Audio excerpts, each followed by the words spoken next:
Since the Gaza war began, Israel said its sole objective was to wipe Hamas off the face of the earth. 7 months on, has Israel shifted its war goal? The hostages are not home yet. The devastation of Gaza continues. The truce talks are on shaky ground. Yet the Israeli Prime Minister Benjamin Netanyahu is defiant. And in defiance of warning from world leaders, Netanyahu has sent troops to Gaza's southern city, Rafah. After threatening a major assault on Rafah, Israel air raided the last refuge of Gazans. Now, to be clear, Israel is yet to launch a full-scale attack on the city. Both Israel and the US are claiming it is a limited operation, but the visuals coming out of Rafah tell a different story. Palestinians were seen mourning friends and family members killed in the Israeli airstrike on Rafah. They cried and bid farewell to the dead as body bags filled up hospitals. God is a suffice over them. May God take revenge on them. Our dead are in heaven. Their dead are in hell. May God make us victorious against them. May God give them a taste of the pain we have been feeling for my son. May God make their heart burn over their loved ones. God is our suffice. May God scatter them just like they scattered us. God is our suffice over them. May they taste the pain that we have tasted. May God make us victorious against them. Now, here's what we know so far. On Sunday, Israel ordered the 1 million people living in Rafah to leave the southern Gaza city. On Monday, while ceasefire talks continued in Cairo, Israel's war cabinet voted to push forward with the Rafah operation.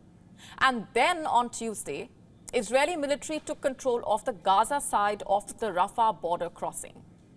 Israel maintains that 4 battalions of Hamas are currently operating from the southern city. Now remember, Rafah is not just the only Gazan city so far untouched by Israeli forces. It is also the site of 2 border crossings, both critical routes for humanitarian aid that Gazans so desperately need.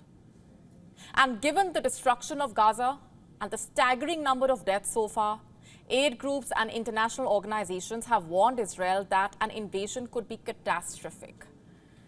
Rafah is immensely crowded. The obstruction of critical aid routes only worsened the humanitarian crisis.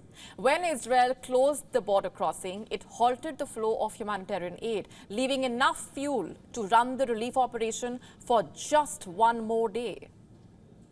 Remember, parts of Gaza are facing famine. Everywhere else, there is acute hardship. An estimated 600,000 children are believed to be in Rafah. They are living here in terrible conditions and under the constant threat of Israeli airstrikes. On Tuesday, Israeli ground forces and air force continued to attack eastern Rafah, destroying residential buildings, killing more than 50 people, including babies. This is just from Israel's limited operation. Just imagine the level of devastation an incursion will inflict. It threatens to risk the lives of over 600,000 children. It could also cause the collapse of humanitarian aid response, currently struggling to keep Gaza's population alive, forcibly displacing people from Rafah, while further disrupting the aid response is sure to seal the fate of Gaza's children. Palestinians have nowhere to go. No area is safe. Any invasion will only bring countless more deaths. It will only worsen the risk of famine. It might be our final day here. The situation in Rafah is extremely challenging. There's a shortage of fuel and gas and no available options. People wish to evacuate just like we did. We were assisting the displaced and now we seek someone to assist us. However, as of Wednesday, Netanyahu's government appears committed to its military objective. On the other side of the border, families of hostages have grown increasingly frustrated following the indications on Monday of the progress in talks towards a truce. The hostages' families appealed to a number of countries to exert their influence on the Israeli government and push for an agreement. In recent times, hostage families have joined the anti-government protesters in Israel. Protesters in Israel see Netanyahu as the problem. They have accused him of sabotaging the truce talks. They see no benefit in a Rafah offensive. They have lost faith in Netanyahu. Some have taken matters in their own hands. The father of an Israeli hostage has asked Hamas leader Yahya Sinwar to call him directly and discuss a deal instead of negotiating with Netanyahu. Eli Shtivi held a sheet of paper with his number written on it during a meeting with the Israeli Congress members.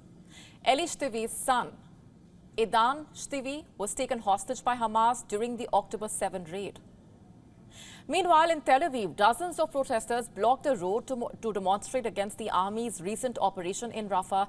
They fear it will affect any deals to release the hostages. Just to put it simply, both families of hostages and the Palestinian citizens of Gaza have become victims in this politics of cruelty. The question is, will Netanyahu succeed in wiping Hamas off the face of earth?